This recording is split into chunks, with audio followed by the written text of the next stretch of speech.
Tata mega में accelerator का problem था, रनिंग में वो एक्सेलेट छोड़ दे रही थी, यानी कि रेस नहीं हो रही थी रनिंग में। तो मैंने स्कैनर लगाया और फॉल्ट कोड चेक किया। फॉल्ट कोड हमें 6 देखने को मिले। सबसे पहला फॉल्ट कोड कलर स्विच का था, उसके बाद मास एयर फ्लो सेंसर का था, उसके बाद ग्लो प्लग का था, ठीक है।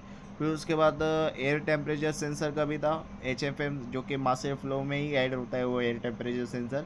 और दूसरा व्हीकल स्पीड सेंसर। ये जो 3 मुझे फॉल्ट कोड देखने को मिले, mass air flow sensor, vehicle speed sensor और उसके बाद हमारा क्लच स्विच, ठीक है।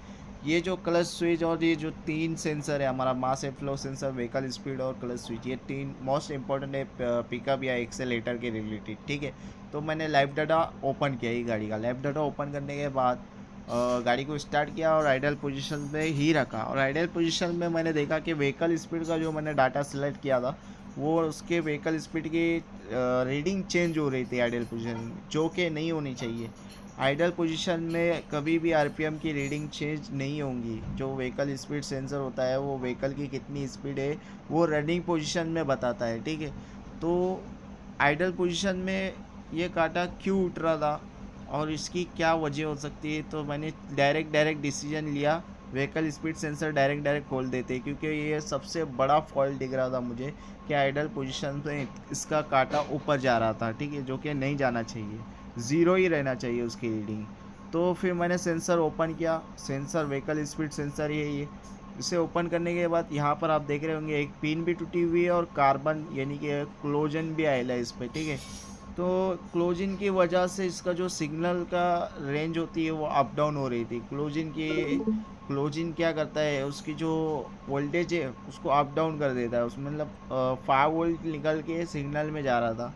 तो इसकी वजह से उसका जो काटा है वो अप डाउन हो रहा था आइडियल पोजीशन पे। तो मैंने ये व्हीकल स्पीड सेंसर चेंज किया, उसका सॉकेट चेंज किया, इसका व्हीकल स्पीड सेंसर का प्रॉब्लम सॉल्व हो गया, ठीक है। फिर उसके बाद मैंने कलर स्विच का ओपन किया, कलर स्विच का सॉकेट ओपन किया, उसमें भी कार्बन था, क्लोजिन था। तो मैंने उसको भी साफ़ किया और लगा दिया, ठीक है। इसका भी डाटा क्लियर हो गया। फिर उसके बाद जो HFM का जो सेंसर है, मास एयर फ्लो सेंसर, इसका जो सॉकेट है, इसकी जो वायरिंग लगी हुई थी रॉन्ग लगी हुई थी। तो मैंने इसे सीधा किया और सॉकेट न्यू ऐड किया, जिसकी वजह से इसका एरर जो आ रहा था HFM सेंसर का, उसका एरर क्लियर हो गया।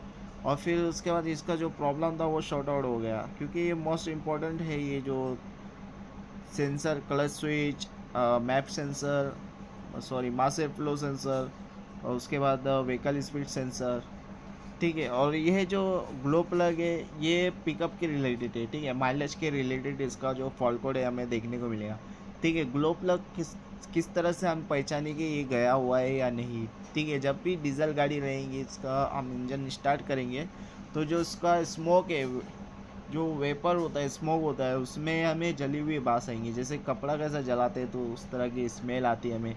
तो उस टाइमिंग में जब इंजन स्टार्ट करेंगे उसको फुल एक्सेलेरेट करना है। फुल एक्सेलेरेट करने के बाद जो उसका स्मोक रहेगा उसमें आपको जली हुई स्मेल आएंगी, ठीक है। जैसी जली हुई स्मेल आपको आई तो समझ जाना कि इसके ग्लो प्लग हमारे गए हुए हैं। तो वो टाइमिंग में आप ग्लो प्लग चेंज कर लीजिए, ठीक है। तो ये वीडियो थी छोटी सी इन्फॉर्मेशन थी, अच्छी लगी होंगी तो लाइक करें, सब्सक्राइब करें और शेयर करें। Thank you so much.